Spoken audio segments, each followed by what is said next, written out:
And Adams here, and my microphone finally went on. Is the help we get in the master control, and they're giving Kevin a bad time.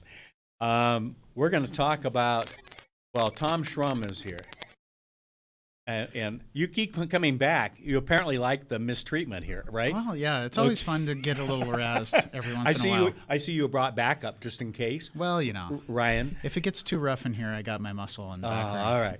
Well, and we're referring to Ryan McNeice, who's takes over officially today for Business Talks and Let's Talk Spokane, my old shows, and so he came to prepare early and so forth. So let's not pay any attention to him, okay? He's not working for another half hour. Pay no attention to the man behind the curtain. Yes, right, exactly.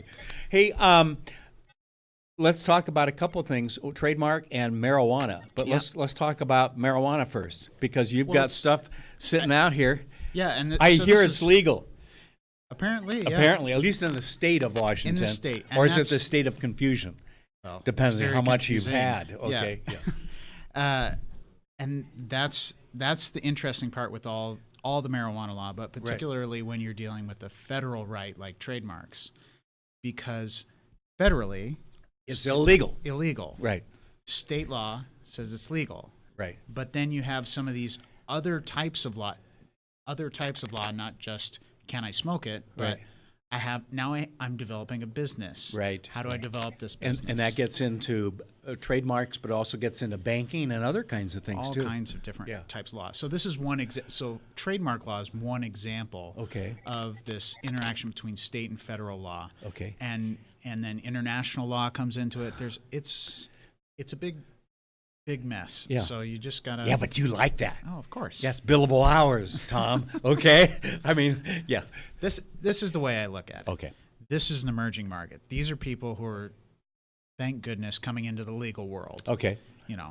And are where there'll be some oversight and everything else. Right. Where it's going to be controlled. You're actually instead of going to the head shop and reaching behind the counter and doing something shady, you get. I don't know anything about that. You know what you're getting. Okay. When they sell it to you, and they tell you what's in it, and they'll tell you the different strains and everything. Okay. And that's a good thing. But now, how does that interact with federal law? Okay. There was actually the DEA. I'm supposed to do that at my age, not at your age. Okay. The blank was a little quicker. I got there. No, so the DEA had a opportunity to reclassify marijuana not as a Schedule 1. Okay. So Schedule 1 is the most illegal. Okay, right. If that's like thing. Crack and all that. Yeah. Okay. It's the most illegal. And they had a chance to reclassify it down to more like medical things. Okay. Because a lot of, your generic medical things are on that controlled substances list. Okay, You can't just get it. Right. And they said, nope, marijuana is still the worst thing ever, and it's terrible, and we don't agree with anything that the states are doing. So that's a problem. It looks like we're going to need like a real something from Congress to go through before that changes. Okay, to change that. So in the meantime, you have this background of, so there's all these rights that are affected. So we have federal trademark law. Right. You cannot apply for a federal trademark on marijuana or marijuana-related products. Okay. So you can't do it for pipes or bongs or that you can't apply for a plant patent. Okay. So you see that 3 times. Yeah. You did actually. 3 different ways too. Yeah. So you can't apply to protect yourself from this individual strain that you've come up with that's better, that grows faster, that whatever. Right. And so you have to rely on the state system. So an interesting thing is, I think it's 49 out of the 50 states. I think there's one state, I don't remember which one, doesn't have, but all of these states have their own individual trademark systems. Of course. So you can apply for a state trademark. Right. Now it's only good inside the state. Okay. So this is your slogan, this is your logo, that kind of stuff. Some way to identify your goods. And so with an emerging business where the goods are fungible, like marijuana is, it's just a plant and you're selling it in a big brick. So it's like, how do I know where this came from? Well, you stamp your logo on the outside while you're shipping it. Okay. But you can only do that in each state, and you have to apply to each state, and every single state has Lord. a different process. Of course. And some of the states have Which you could get around if you could do it federally. Exactly. Yeah. That's the whole purpose of the federal trademark system. Right. Because we've talked about that before. Right. That if you want to be in all the states, it makes sense to go the federal approach. Right. And with marijuana, you're limited to the state market anyway. But these are emerging businesses, and at some point in the future, it looks like there will be a federal right. Yeah. I think it's going to happen. It's going to happen because the majority of people are on that path now. Okay. Where it's okay. Maybe I don't want it, but it shouldn't be illegal. I don't want like the other illegal things that come along with it. Right. But right now you have to go state by state, and you have to keep your application to just that state for that trademark. Okay. Now there are some in this CLE I went to on Friday, which is what these papers are from. Had a really interesting. There's one little interesting thing that's coming up, and it's Canada actually has. You can get a federal right for medical marijuana, not for recreational. Recreational. Okay. So if you're doing business in Canada and the U.S., which has a whole different set of hurdles. Oh, no kidding. But if you're in the Canadian market, which maybe some of your listeners are, right, then you can apply for a federal Canadian trademark. Okay. And that actually gets you into the international system. Okay. Which is then recognized by the federal government. Which maybe. Well, I mean, it gives you like a marker. It gives you a flag. This is the earliest date I was using it. Right.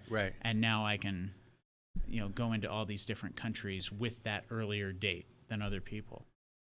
So it worries me that you know so much about all this. I'm just kidding. Emerging you markets. used all the terms and everything so easily, and I'm going. I've heard that term. I've heard that time. You're talking to somebody who's never tried it. Okay, it's all that. You won't find too many of me out there. It's all that crazy media I've been watching. I know nothing about it. Okay, that explains it. A lot of them seem to be on it. Oh man. But yeah, it's an interesting opportunity, and it's hard right now. It's really hard to keep it all straight. So do you think what in the next 2 years, probably 3 years, that you'll see the federal if depending on Congress, will Congress act that fast? Do you think? I have a really hard time seeing a Republican-controlled House voting for it because that's typically the people who are voting Republican don't really want weed to be legalized. Right. So that's kind of the political calculus I see there. Okay, so that's the reality.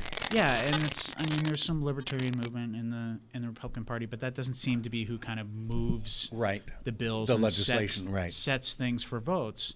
So that's a hard one because you look at all the public polling. All the public polling says, can we stop arguing about this? Yeah.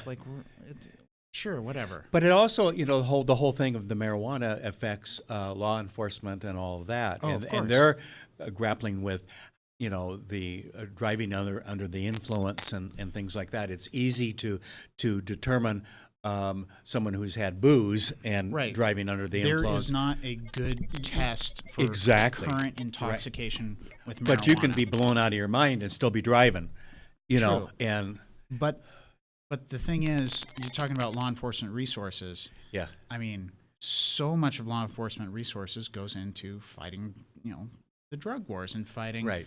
That's true. Trying to go after all the marijuana importation from Canada and Mexico. Yes. So where do you want to focus resources? Right. And what do you think is important? And it's a hard debate, and it's an interesting debate, and there's a lot of numbers in it. Yeah, I'll bet. But just from a polling perspective, majority of citizens in the U.S. say get beyond this. Yeah. Yeah. So how many clients or people do you work with that have these questions? Not a lot. Okay. But there will be. There's not a ton of businesses. Okay. of marijuana businesses, especially who are thinking this far down the road, Okay. because they're just getting going. Right. I mean, Okay, and that's true. Okay, the in the laws last year and a half, 2 years. Oh man, and the Yeah. laws are super fluid. I mean, there's just been a whole. But today is going to change. Right. There's been a whole application process. That's we did away with the medical Right. piece, Right. And that affected dumped everybody into shops. the recreation market.